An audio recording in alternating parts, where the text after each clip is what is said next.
Greetings, Minecrafters, and welcome to another exciting Minecraft discussion.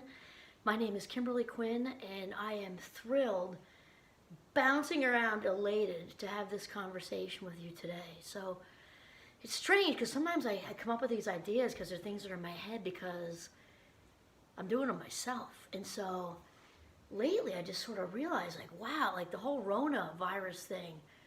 And it seems like this fatigue, because it keeps almost being over.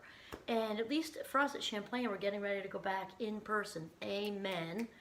Tomorrow. And I've just realized it's like a Twilight Zone thing going on. Anyway, so, and I'm also getting ready to do a couple of workshops on hashtag self-care isn't selfish too. So I'm kind of blending those because they're in my head. So we got the Rona fatigue and we've got this idea of paying ourselves first. It's just so important. And often when we hear pay yourself first, it's a financial planner, which is good advice, right? To, pay whatever amount in your savings account and then the rest of the bills. And that's how we end up saving. Well, think of that, transfer that to pay yourself first as far as our own mental, physical, and spiritual well-being. Because, and especially for women, it's true for men and everywhere in between. We as women, and I would say women who are mothers too, it's been, especially in my age range at a fabulous 57, it's been instilled in us for a long time that if you put yourself first for, this long, for a hot bath or, let's say a spa day, whoa, but that you're like a bad mother, bad daughter, bad sister, bad partner, and people don't even necessarily have to say that to us. I think we just kind of, it's like in our hard drive that we're being selfish, and we're not being selfish.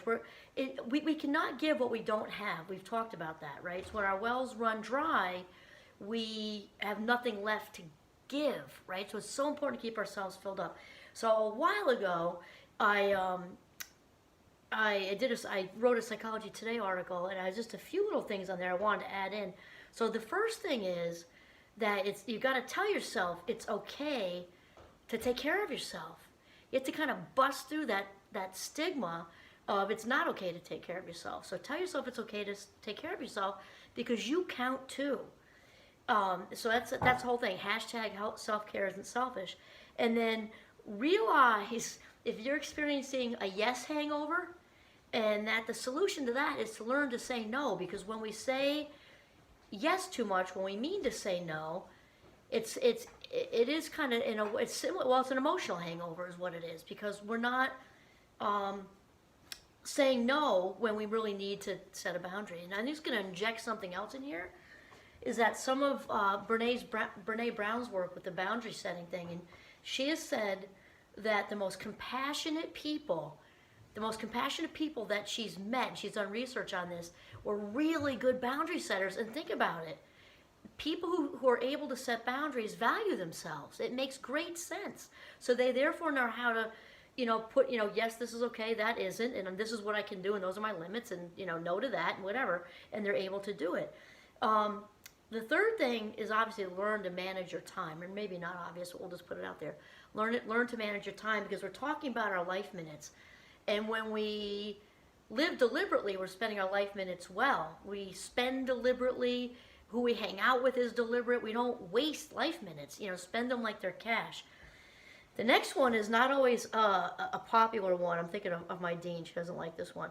But do like Ben Franklin and wake up early.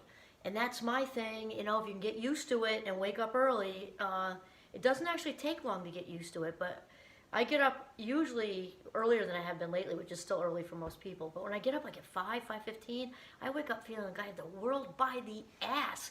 And I get more done than most people get done like halfway through their workday. So put in from 5 to 9 is 4 hours. For other people, that's 9 to 1. Think about it. Like, I've already crushed it, and it's only 9 o'clock in the morning. The declutter thing is huge. We've talked about that a lot. And like for me right now, I got some chaos going on. Like none of it's like huge and nothing life threatening or anything like that. And it can help though when there's unpredictability in the air, which I have going on too. It can help to go clean something. It sounds silly, but go clean your car, clean your room, clean a closet. because it gives us a sense of autonomy and agency and control over our destiny. Even if it's not control over what we need and want to control, psychologically it really helps, because whenever we have closure with something, there's a dopamine fix. So it's like, yay, doesn't that closet look great? Look at those shelves in the kitchen. Boy, do I want to be in here, because it's all emptied out. Carve out some alone time for solitude, and we've talked about that recently too. That's another thing that has had a stigma, like there's something wrong with you if you want to be alone.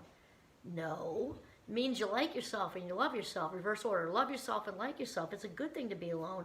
And even the most extroverted of us, who actually get our batteries charged by being with lots of people, we all need some solitude. And for me, that's my creative time. When I'm out in the woods with Giovanni's, when it all comes together. And another one is get a plant. And not good for me. Anybody who knows me knows that plants fear me. But for most people, that's a really good thing to do. Especially in the winter, you can get a cool flowering plant, or even fresh cut flowers are good. I'm a big fan of the succulents and cacti, because those I can't kill quite as easily. And then spend at least 5 minutes being mindful each day.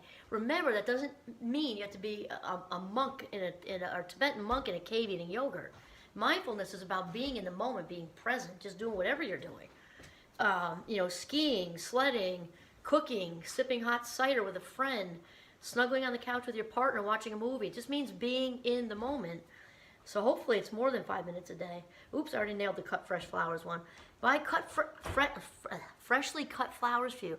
The people at Hannaford's know that they're for me, so they don't even put them in a bag anymore, which is kind of funny. I also sometimes put them in the bathroom, because why not? Especially now, since I just got a new mirror with little black bears on it. That's my new theme. So that'd be a great place to put it. And then lastly, and this is one of my favorite ones, is find your power song. And this, and I grab a spatula. Actually, last night I grabbed something else. I think it was a spoon, a serving spoon. And sometimes I get up on the coffee table, our old coffee table. This one's a little slippery. And I just bounce to Aretha, because my power songs are Think, which rolls right into Respect, because I have two, but one rolls right into the other. And it's amazing how energized I feel with authentic confidence, especially if you got to take something on, which, I got some unpredictable stuff going on right now. I got to take some stuff on. None of it's huge, but you just got to be on your game. And how confident you feel, how confident I feel after I've danced around to Aretha with Think and my spatula, my serving spoon. It's just amazing. So this is about pay yourself first. We cannot give what we do not have. We've got to keep ourselves filled up. And Oprah, sometimes talks about, when she says keep yourselves filled up, and people might say, oh, yourself, oh, yourself. Who cares what they say? Yes, be full of yourself in this way. Not in a narcissistic way, not in a selfish way, in an authentic way where you love and like yourself.